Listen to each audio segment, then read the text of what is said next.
Hi guys, welcome to Adam McKola TV. I'm Adam. England beat Germany 3-2 in Germany last night. Fantastic win, coming from 2-0 down to win 3-2. Goals from Kane, Vardy and Dyer. Three players who have been absolutely fantastic in the Premier League this season, turning their club form into form for their countries and doing it at one of the highest levels against the world champions, albeit in a friendly. But it was a fantastic performance by England last night, and even at 2-0 down they still put in a performance, and when they got back to 2-1 you felt, here we go, they are in this game and could still win it, and that they did.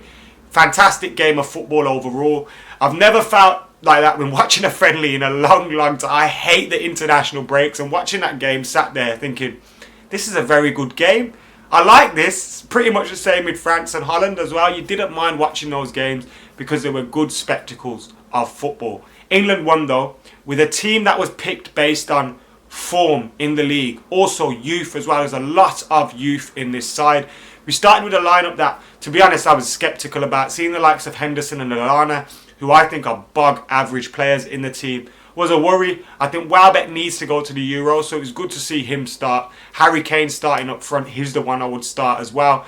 But Jamie Vardy, when he come on, he's thrown his name into the ring now, because that goal was fantastically taken. And he's a different striker to Harry Kane.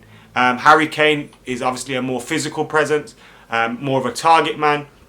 But he can, of course, drop deep as well, pick up the ball, link up with his teammates, whereas Jamie Vardy, he can do all that, but he's quick and he bursts. He's got a quick burst. He can drop out wide, go to the fullbacks, basically doing what Rashford has been doing for Manchester United, if I could put it in a better way. But obviously Vardy's been doing it all season at a top level, so fair play to him, despite the fact he's a massive racist. But enough about that, let's just talk about the football. So now, obviously, the English press are going to go absolutely crazy.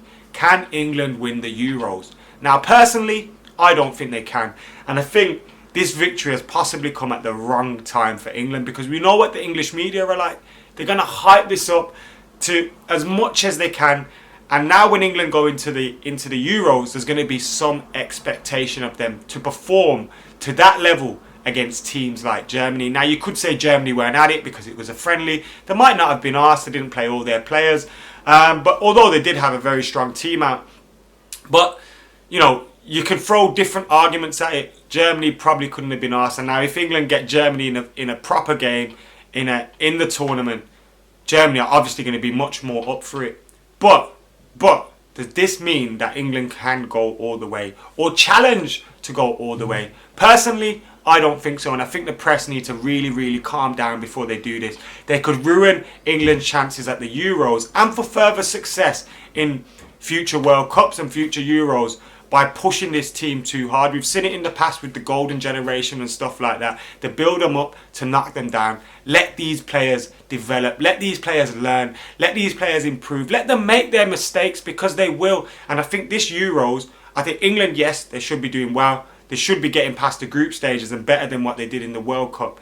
But it's all about development of players like Dyer, players like Harry Kane, that are coming through in the system, because they're doing fantastically well.